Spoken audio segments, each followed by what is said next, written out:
Hey everybody, Yogi here. I hope you're doing well. I'm doing well. Today is a beautiful mid-September day, and I am in Milwaukee at one of the larger cemeteries in the city, if not the state. It is Forest Home Cemetery. A lot of prominent early settlers are buried here. A lot of beer barons are buried here. A couple of actors, governors, they're all buried here. Today I am joined by one Mr. J. Nathan Couch. Hello. Paranormal investigator, author. He's got a couple books out. Goat Man. What's the other one? Washington County Paranormal. Is there anything else? Yep. A lot of magazine articles for Scary Monsters magazine. Those are their books, though. And Nate and I, we were in a, I don't even know if the paranormal group technically exists anymore. If we get a case, we'll do it. Yeah, we also did like a paranormal podcast for, I don't know, was it a year maybe? Yeah, I think it was a year. Yeah. About a year. Yeah. So we're here at Forest Home, and we just wanted to, I've always been interested in this place. I grew up in this area, and Mr. Couch as well has been interested in Forest Home Cemetery, so we thought we'd come down here and take a look at it today and try to find the most interesting people here. So we're gonna start. We're in this nice little garden area. I'm not sure if Nate said it was could be a Zen garden. Is that what you said? Yeah, potentially. I don't know. The rake is missing, but it's what it reminds me of. There's a nice little fountain. It's very beautiful here. There is also a book entitled The Silent City by Milwaukee local historian John Gerda that I purchased here a couple of years back. It's a pretty interesting take on Forest Home Cemetery. So we're gonna walk around, catch as much of this cemetery as we can. So let's see what else we got here at Forest Home Cemetery. This is the stone of Frank and Fox.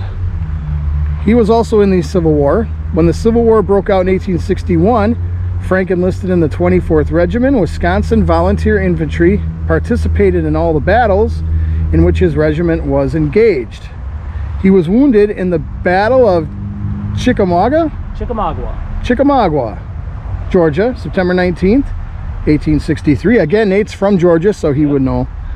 He was again severely wounded at the Battle of Resaca, Georgia, May 14th, 1864.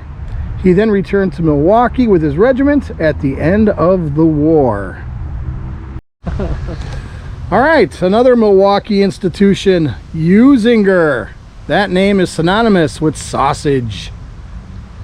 The patriarch, the gentleman who actually brought his skills here from Germany, Fred Usinger, he passed away in 1930. But they opened up a shop on 3rd Street in downtown Milwaukee, which still exists, by the way. There is a store there. But anyways, he started making his sausages. And they are well known, at least in this area, and probably the rest of the country, maybe even parts of the world. They're delicious. Their sausages are to, well, I don't want to say that. Yeah. We're in a cemetery.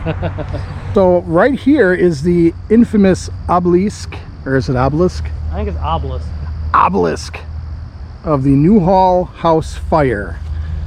It has all the names of the people who had perished to the memory of those who perished by the burning of the Newhall House on January 10th, 1883. I'm not sure, but I think it was something like 78 people passed away. It's an iPhone something. So Nate just looked it up, and what was the final total of fatalities? According to Wikipedia, once again, the Newhall House Hotel fire is the deadliest fire to ever have affected the city of Milwaukee, with at least 70 people perishing in the fire. The survivors of the fire included General Tom Thumb and his wife, Lavinia Warren, who were carried out of the building under the arms of a Milwaukee firefighter. I believe Lavinia was another famous little person. And they were assuming they were children? I've always heard that the firemen thought they were children and took them out first. Yeah. So shame on you, Tom Thumb. No, I'm just kidding. All right, so there's a Newhall House.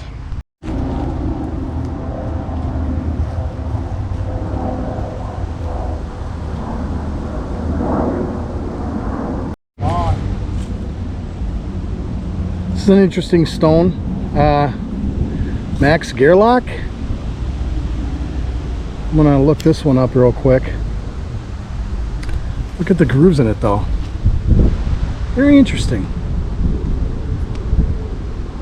So Nate and I are trying to figure out something here about Die Family von Max Gerlach, and we're finding stuff about bootlegging. Again, there's no like dates of death or anything on this stone. It's just, that's all that's written on there. And something to do with maybe F. Scott Fitzgerald's The Great Gatsby. Like if maybe he was a I don't know, maybe he was the inspiration, yeah, inspiration for The Great Gatsby. I don't know if anybody does know more about that. I mean, we couldn't find anything out here. Comment below, let me know. I'm just intrigued by this tombstone here. It looks like the head is falling off of this monument, and to keep it from getting lost, it's been placed in the hands of the monument, so you're getting a really unintentionally morbid effect here. Yes, you are. That is literally your head in your hands. It is. Can't even make out the name on the stone. It's so weathered. It's an old one. But I'm just glad that the head is still there. You know, yes.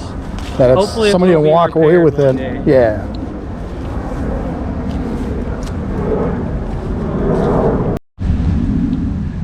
Found another of the people who made Milwaukee, I guess. Harnischwager. Harnischwager is a manufacturing company that made cranes and a whole bunch of equipment in order for you to make your structures and buildings. I don't know if Harnischwager still owns that company or if they sold it off. One of the big plants is over by Miller Park, just a couple miles from here. But yeah, Harnischwager was a real big factory company at one point.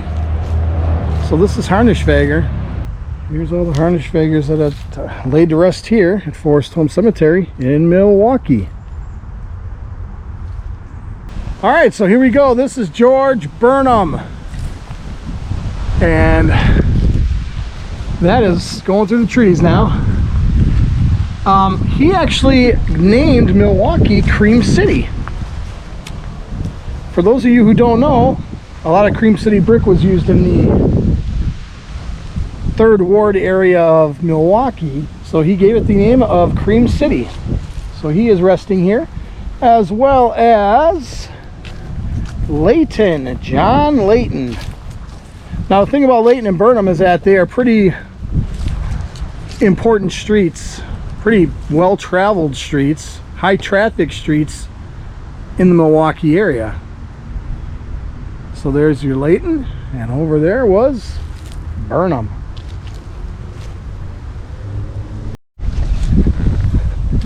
Another toppled monument here at Forest Home Cemetery. There's a lot of toppled monuments. Yeah, there are a lot of toppled ones. Here's another one. There's one over there that's was being consumed by a tree trunk because a tree got cut down. Interesting stone. Standish Rood. Rood?